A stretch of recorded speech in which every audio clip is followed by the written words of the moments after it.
দোস্ত, এখন আমরা যাচ্ছি ড্রামে ঘুরতে, কিন্তু আশপাশের এত ভয়ানক, কি বলবো আর, কেউ নেই, শুনশান এলাকা। এখানে শুধু মৌমাছির মধু সংগ্রহ করা চলছে। মনে হচ্ছে যেন অবস্থানে পৌঁছে যাচ্ছি। আশপাশের চারিদিকে কেউ নেই, সেফ আমরা তিনজন। তো আমি ড্রামে দেখাচ্ছি তোমাদের।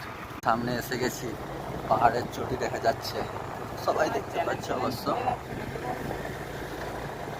সামনে পার্টি সার্টি হচ্ছে এখানে, আমরা করবো ভেবেছিলাম, কিন্তু সময় নেই এখন।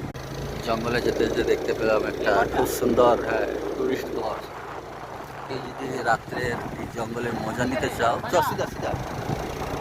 এখানে আসতে পারো অবশ্য। তবে থাকাটা এখানে মুশকিল, আমি কখনো শুনিনি যে এখানে থাকে বলে।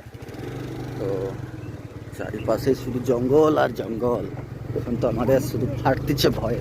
আমাদের বুলেটের টানতে খুব অসুবিধা হচ্ছে, কারণ যত উপরে উঠতেছি পাহাড়ের রাস্তায় তত রাস্তা উঁচু হচ্ছে, তাই আমাদের বুলেট কমজোরি হচ্ছে।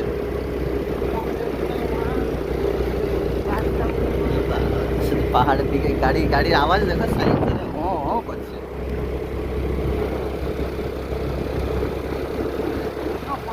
এই দেখো পাহাড়,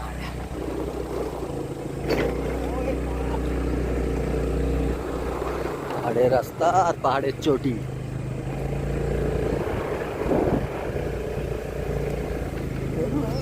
এই আমাদের বুলেট গেল। হাই বন্ধু, এসে গেছি রে করছে দেখতে দেখতে। এখন গেট অফ। এই ড্রামে আমরা ঢুকবো গাড়িটা রেখে। আমাদের এন্ট্রি এখন প্যাডেল, মানে হেঁটে হেঁটে আমরা পৌঁছে গেছি, প্রায় পৌঁছে গেছি। তবে এক পাশে ড্রামের জল নেই আপাতত, সব খালি, আর এক পাশে জল আছে। ওই দেখো।